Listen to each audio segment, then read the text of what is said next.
5-minute conversation. After 5 minutes, I got to keep it moving, nothing personal. It's literally because I am a flamingo.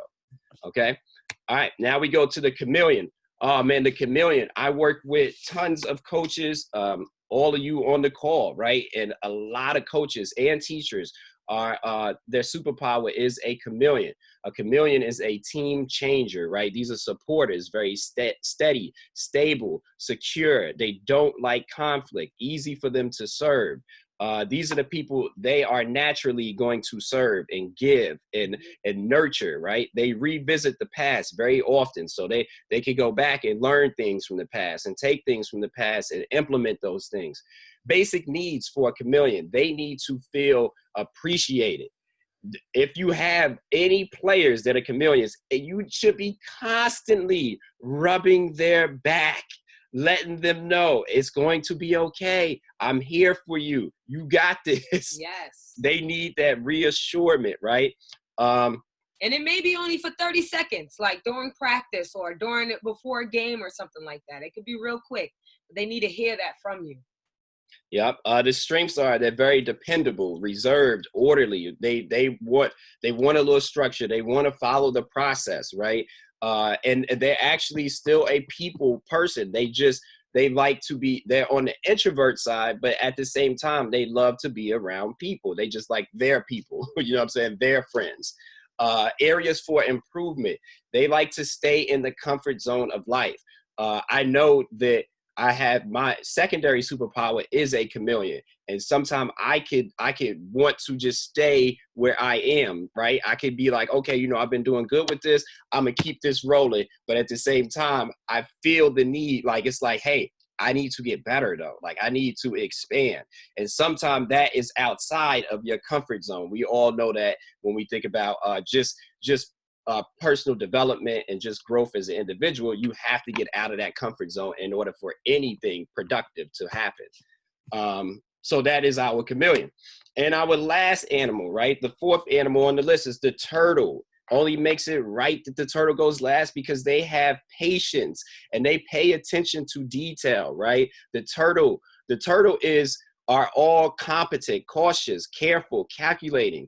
They love being right because they feel that if something must be done, it should be done the right way. They love accuracy. They want to, boom, hit it on the head. You know what I'm saying? They don't want to keep going back, doing the same things over and over. Like they want a clear plan. This is what we're going to do. This is how we're going to make it happen. Let's go out and execute, right? Mm-hmm. They need quality answers to questions. They need details. So these things actually help, right? Because if I'm a turtle, I know if my superpower is a turtle, I know, okay, before I hop into anything, I know I'm gonna need details. So let the person that I'm communicating with know that up front. Hey, could you send a list of requirements for me for the job? Or could you send me a breakdown of what needs to be done in my role? That way I'm clear, right? And this is how turtles would be communicating. If you're a turtle, then this is something that can help you, right? Your strengths.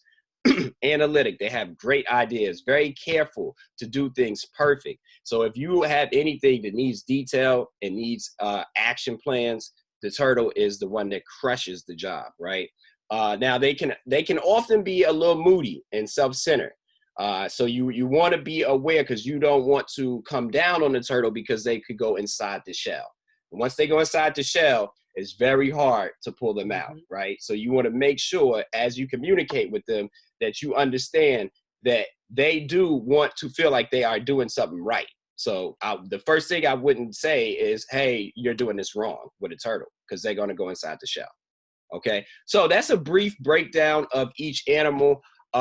Don't want to stay on that too long, but I definitely wanted you to have the background of each animal because we're going to literally be referring to this assessment a lot throughout the program, a lot throughout all of our coaching training sessions and coaching sessions in general. Yes, we got to study this. Right. So I look at my assessment every day.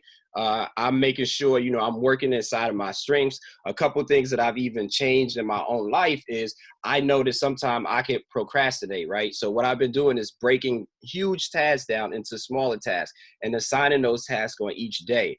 For example, right? So if I have, at my job, if I have something due or even as a coach, right? So let's talk about coaching. If I know that I got a big game coming up, I'm not going to wait until the day before the game to start watching film.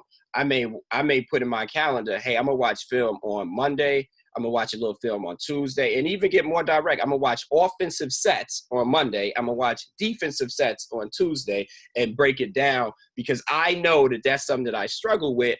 I now know I could get in front of that thing, right? So that's just a brief background on that.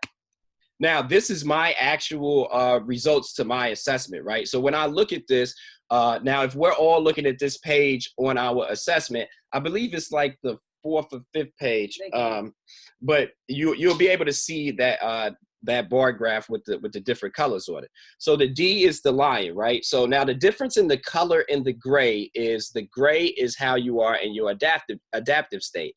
So when you adapt to different situations or different surroundings, this is your gray. The colors is what you do in your natural style. So meaning you hanging out with your friends, hanging out with family, you being able to be you is your natural style. And you want your adaptive style to be as close to your natural style as you can, because you want to be operating in your natural style and your natural gift and your superpower at least 90% of the time, right?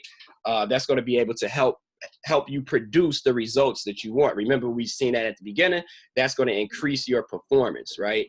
So when you look at it, the D is the lion. So I'm looking at the lion and I can see mine is at 42%. So about half of the day I could be, in full blown lion mode. All right. But then when I go down, I look at my flamingo is at 99%. So I know, okay, looking at this and knowing the brief background of each animal, I'm looking and saying, okay, I'm an outgoing person. I like to be in the mix. And now I can take that and put that into my coaching model. How am I using that when I coach, right? How am I actually operating in my superpower within my coaching? Am I actually talking to my kids? Because that is my superpower, right? So those are the things that you could do. When I look at my chameleon, that's my secondary superpower. So I know 77% of the time I am a team player, right? I'm all about the team. I'm all about that encouragement. I'm all about being stable. So these are the different things that I could do.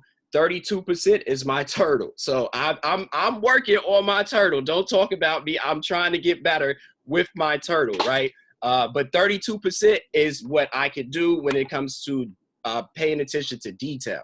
Those are the different things that I could do. So my 32% will still help me. Now, it's very good to look at this, because now I can say, all right, for a majority of my day, I want to be in my flamingo.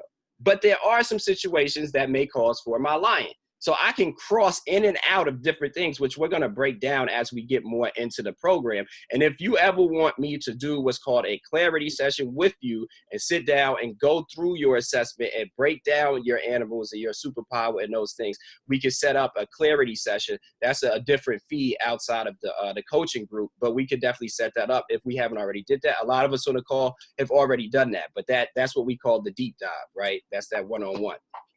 But all of these things, they can literally help, right? But I'm giving you a brief background, so you can pretty much do this on your own as well.